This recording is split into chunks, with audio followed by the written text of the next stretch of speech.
Good morning and welcome back to the GDFL Netball Show. Just going to have a quick look at the last game from last week because we ran out of time. Corio 66 defeated Thompson 56 in a 10-point difference there. Probably a bit closer than what we thought, but we did know that Thompson have improved out of sight, Amanda, and, but 10 points... Yeah, whatever they're doing there at Thompson, it's working, and hopefully they continue it for the last two games of the round and take it into the start of next season. I think Melody Philpott makes a big difference, having a big, good target up in the goal ring. Yeah. And they were up against some quality opposition against Corio. Nicole Traynor played for the game, so with Nicole on the court, I would have thought the margin would have been a lot bigger. Yeah, but well done to Thompson. That's definitely something positive that they can continue on with, especially coming to the end of the season and early next year. Just welcoming for this session, we've got Nonu Roberts from Belpost Hill and returning from the World Netball Championships. Welcome again, Nonu. Thank you. Hey, Nonu. Welcome. So, you over at the Netball Championships, how did it all go for you over there? You played for Samoa. Yep, that's right. Did I pronounce that right? I know last time. How did that all go for you and Samoa as a team? For myself, I think it was a pretty successful campaign. Going over there, I achieved what I wanted to. Yep. And I came out of that feeling pretty good. Absolutely. For the team, we didn't quite achieve what we had expected or what we had set out as goals. So it was a bit disappointing, but it was, we were a young team and inexperienced, but a great experience for a whole team, I guess. Yeah. So coming against some of probably the world's best netballers over there. Definitely. Some of the teams that you played on, we know that you did play against Australia. How was that? Yes, we did. That was a tough game. Yeah. Yeah. Absolutely. I've got a question for Nonu. Welcome, Nonu. Thanks, Amanda. Next to me, we're old friends, Nonu and I. Nonu's played up at Belpost Hill for 4 years. I think that's 4 years? 5 years? I think 4 years. 4 years, so we're old friends, Nonu and I.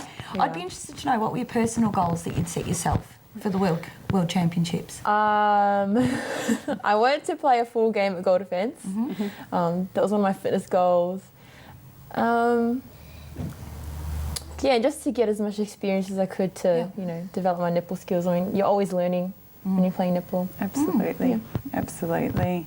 And probably the toughest team that you did play on while you're over there, do you think? I think it might have been Northern Ireland. Right. That was the last game in our pool games, and beating them would have let us go into the top 8 rankings, but we missed out on that, so that was pretty disappointing.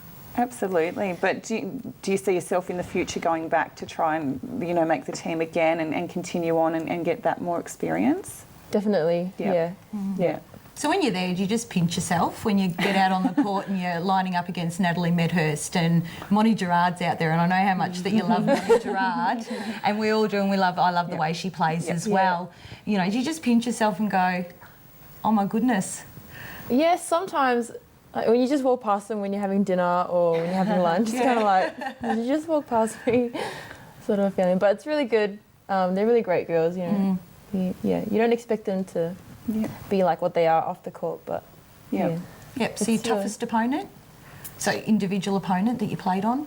I think it might have been the Sri Lankan goal shooter. She was like 7 feet tall. Wow. Oh my goodness. So it would have been nice to put springs and under your feet. I know the feeling. Yeah, I know the feeling. Yeah. It was a bit tough. Absolutely. And the atmosphere while you were playing there, were the big crowds? What was that sort of like? That feeling? There were fairly big crowds. We had a lot of supporters, a lot of Samoan supporters who came over, our family, friends, and Samoans living in Singapore. So it was really good to have their support and. Yeah. And how would you rate the experience? I know you participated in the last Commonwealth Games also for Samoa. How would you rate the Commonwealth Games to the World Cup experience? I think it's a different sort of atmosphere. I can't really compare. Commonwealth Games, that was just, it's still amazing to me. Oh, yeah. And then the World Champs is Yeah, it's a totally different feeling. I can't really compare the two. So is there anything else coming up with the Samoan team that you know, in next year or even in the next couple of years that you'll be going for to be part of? Like, We've got a quiet couple of years coming up. We'll just compete in Pacific regional tournaments. Yep. And then I think the next big one will be the next Commonwealth Games. Yeah, so. Beautiful. And are there any other Australian Samoans playing in that team with you? There is my cousin Shirin Chang. She lives in Melbourne also. Yep.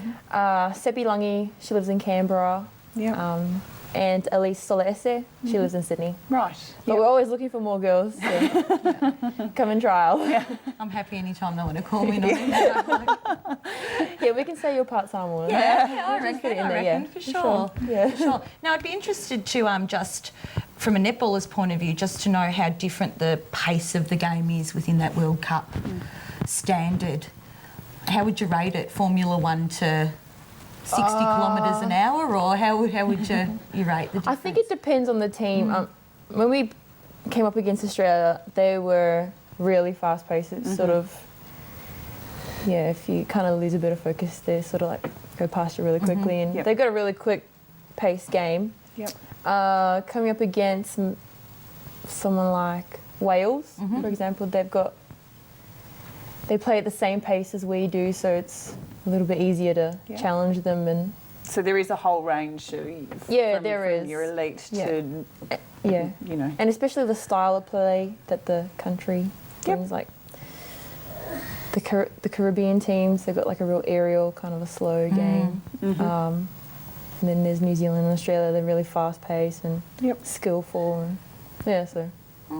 Still a fantastic experience, you know. I just, it's phenomenal that you've gotten there and that you'll continue to do so. You know, and we just want to say a big congratulations. And I know that the GDFL should be really proud that you're doing that and representing our netball competition as well over there. And I think it's a privilege that you're there. So we are very proud. And Bellpost Hill should be, thank you so much for coming and joining us on the show again, Nonu, and good luck with the finals campaign, because I know that you'll be there and be a part of that with Bellpost Hill. And thank you again for coming on. So. Thanks for having me. Not a problem. And we'll be back after the break.